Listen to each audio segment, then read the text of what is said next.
Masmavi 3 Mutfakta'ya hoş geldiniz. Sevgili arkadaşlarım, her bir katını gördüğünüz şahane bir tarifle geldim. Mayasız tahinli çörek, tahinli kurabiye diyebilirsiniz. Hemen başlıyorum. İyi seyirler dilerim.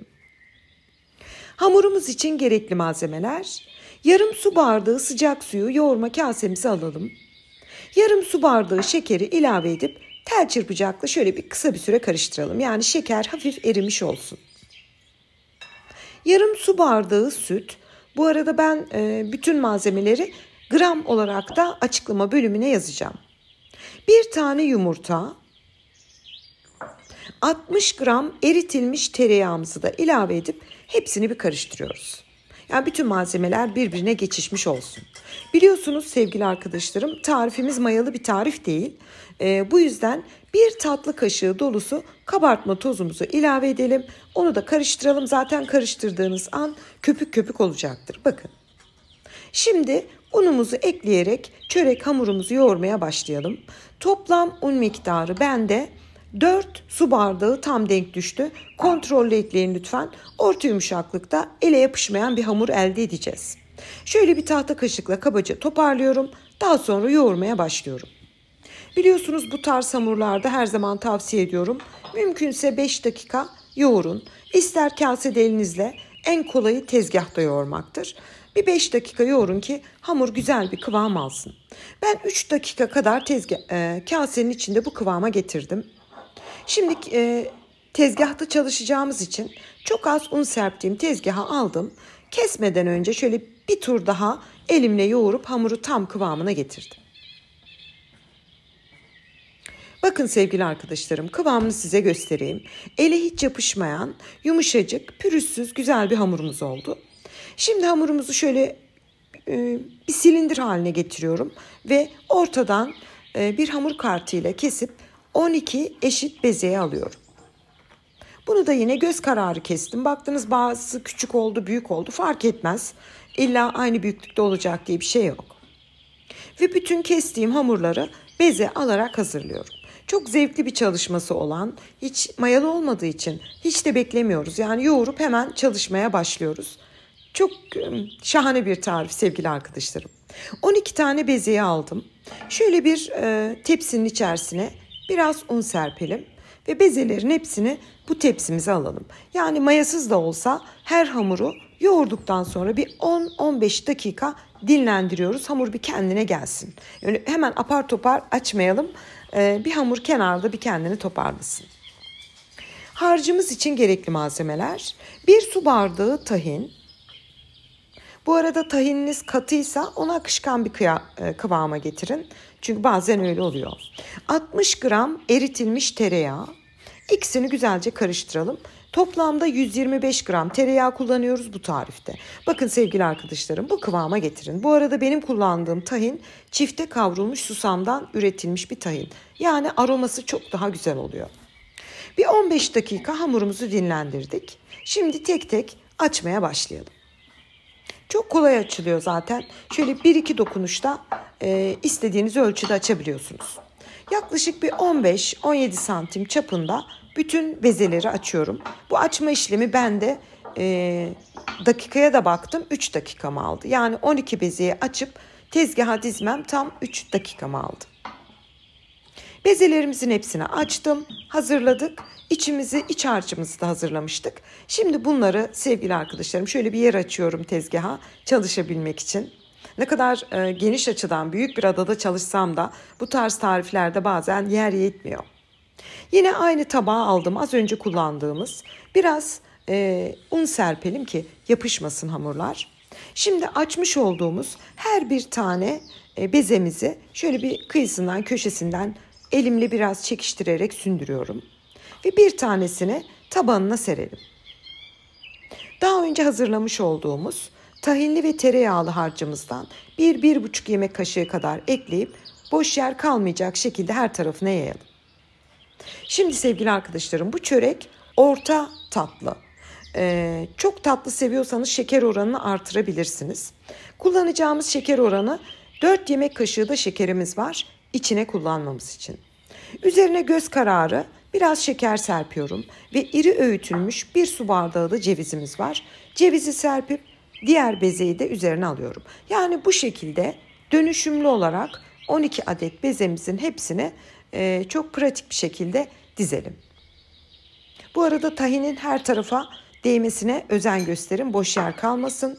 Şekeri serpelim, cevizi serpelim. Bir diğer hamurumuzu üzerine serelim.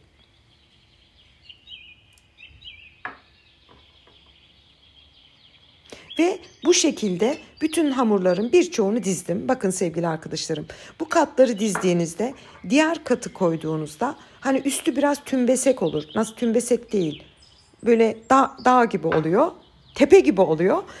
Onu da şöyle elinizle biraz basarak o ortayı biraz çukur yapın ki sos döktüğünüz anda kenarlardan akıp gitmesin. Bunlar minik püf noktalarıdır ama işinize yarayacak. Yine ceviz serperek bütün hamurları üst üste sererek bitirdim. Çok zevkli çalıştım ben. Çok güzel çalıştım. Aslında çok zamanınızı almayan bir tarif. Detayları atlamamaya çalışıyorum. En son bezeyi de aynı şekilde yaptım, bitirdim ve serdim. Şimdi sevgili arkadaşlarım, bu üst bezeye sos dökmüyoruz. Zaten tahinimiz, şekerimiz, cevizimiz tam denk düştü. Bir kaseyle kapatıp buzdolabında bir 20 dakika dinlenmeye alıyorum. Varsa vaktiniz 1 saatte durabilir. Ben 20 dakika dinlendirdim. Hemen çalışmaya devam etmem gerekiyordu. Ama sizin vaktiniz varsa 1 saat bekletin. Hiçbir şey olmaz. Şimdi iyice hafif kendini çekmiş ve donmuş olan sosumuzla birlikte biraz tezgaha un serpiyorum. Ve bu 12 kat hamurumuzu tezgaha alıyorum. Daha sonra elimle biraz basarak düzeltiyorum ve oklavayla açmaya başlıyorum. Sevgili arkadaşlarım, bu tarz tarifleri yaptığınızda tahin konusunda bir açıklama yapmak isterim. Mesela tek kavrulmuş tahinin rengi açıktır. Onun aroması çok baskın değildir. Güzeldir ama baskın değildir. Onu genelde tahin helvasında çok kullanılır. Çifte kavrulmuş susamın tahini kaliteli alıyorsanız, yani yanmış bir tat olmamalı. Güvendiğiniz markaları alın. Çok daha aromatik ve çok daha lezzetlidir. Çok güzeldir. Bunu da bu arada belirtip geçiyorum. Ve hamuru 12 kat hamurumuzu oklavayla güzelce açıyorum. Bu arada hemen belirteyim sevgili arkadaşlarım. Aslında bu hamuru ben çok güzel açarım. Ama kameraya denk düştüğüm için böyle biraz dikkat ederek açıyorum. Ama 1 dakikada 2 dakikada açılan son derece kolay, kendiliğinden açılıp giden bir hamur. Ve hamuru yaklaşık bir 40 santim diyebilirim. 40 santim çapında açarak hazırladım. Bu arada arada bir ters çevirin ki alttaki bezeler kayma yapmasın. Bakın sevgili arkadaşlarım, şöyle kalınlığında yarım santimden daha ince diyebilirim. Hamurumuzu açtık. 40 santime 40 santim. Tam ortasından bir rulet yardımıyla keselim ve uç kısmından rulo yaparak ilk parçamızı hazırlayalım. Ve şimdi bir bıçakla ben yaklaşık 1 santim çapında keserek tepsiye dizdim. Tam bir tepsi dolusu tahinli çöreğimiz çıkıyor bu şekilde. Size iç katlarını göstermek istiyorum. Bakın sevgili arkadaşlarım, çok pratik bir çalışma yaptık. Kocaman kocaman yufkalar açmadık, kendimizi yormadık. Bakar mısınız katlara? Umarım hepsini tek tek görüyorsunuzdur. Baklava gibi bir çörek oldu, inanın ki. Ve bütün çörekleri, o bir kısmını kesmiştim. Yağlı kağıt serdiğim tepsiye aldım. Diğer parçayı da biraz uç kısmını sündürdüm ki kare bir hale getirebildiğim kadar getirin. Uç kısımları kesince çok daha düzgün olsun. Rulo şeklinde sarıyorum. Yine 1 santim çapında hepsini keserek tepsiye diziyorum. Şöyle yakın çekimde size göstereyim. Ara katlarını detaylı görün. Tepsiye dizmeden önce hani bıçakla kestiğimizde hani biraz oval bir hal alır. Onu şöyle elinizle yuvarlayıp, mümkün oldukça tabii ki yuvarlayıp tepsiye dizin. Yani tepsiye dizdiğinizde böyle yamuk yumuk olmasın. Şöyle hafif elinizle basınca zaten yuvarlak bir şekil alıyor.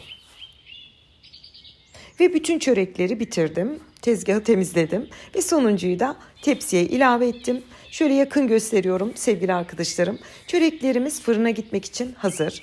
Önceden ısınmış alt üst ayar 180 derece fırında 40 dakika pişmeye gönderelim. Çekişe çekişe pişecek. Acele etmeyin. Ve 40 dakikanın sonunda inanılmaz bir kokuyla ve görselle fırından çıkardım. Bakın sevgili arkadaşlarım, ne bir yapıştı, ne bir böyle şeklini bozdu. O her bir katını da şimdi size yakın yakın göstermek istiyorum. Çok farklı bir çörektir. Normalinde bu tarz çörekler, bakın sevgili arkadaşlarım, katların güzelliğine. Yani verdiğim bazı tarifleri bu arada kafesinde yapıp işletmesinde satan izleyicilerim var. Çok mutlu oluyorum. Bu da öyle bir tarif. Sosumuz için, yani arzu ederseniz sosa batırabilirsiniz. Fikir amaçlı veriyorum. İsterseniz yapın, isterseniz sade kullanın. 2 yemek kaşığı tahinin içine yaklaşık 2 yemek kaşığı kadar da pudra şekeri ekleyip bu kıvama getirin. Yani tahininizin kıvamına göre pudra şekerini ilave edebilirsiniz. Yani koyu bir kıvama getirmeniz kafi. Hiç korkmayın, bu böyle ıslak kalmıyor. Bu hazırladığımız sos kuruduktan sonra kuruyor, yani sertleşiyor, elinize falan yapışmıyor. Önce hazırladığımız tahinli sosa, daha sonra kırılmış cevize batırarak tepsiye aldım. Şahane bir görsel oldu.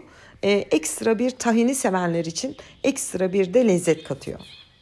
Ben bir kısmını soslu, bir kısmını sade, bir kısmını da pudra şekeri serperek bugün sizlere sunum hazırladım. Siz hangisini istiyorsanız o şekilde servis edin.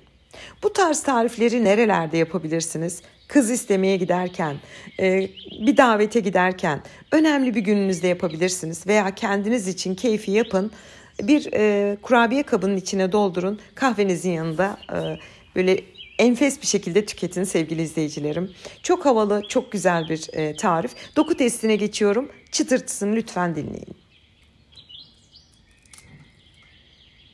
Yani her bir katı çıtır çıtır bir tahinli çörek. Görüyorsunuz, elimden geldiğince göstermeye çalıştım. Bu da soslu tahinli çöreğimiz. Bunun yarısını tahinli sosa batırdık. Gördüğünüz gibi sos kuruduktan sonra elimize yapışmıyor. Orada sabit duruyor. Sanki çikolata gibi düşünün. Aynı tekniği düşünün. Benim tercihimi sorarsanız ben sosluyu sevdim. Çünkü tahini çok seviyorum. Hem görseli hem de lezzeti çok güzeldi. Şöyle içine bakın sevgili arkadaşlarım. Her bir katını görüyorsunuz. Arzu ederseniz pudra şekeri serpin, isterseniz sade servis edin. Bugün sizlere mayasız çıtır çıtır tahinli çörek tarifi hazırladım. Şimdiden yapacak tüm izleyicilerime afiyet, bal, şifa olsun diyorum. Yeni tariflerimde görüşmek ümidiyle. Hoşça kalın.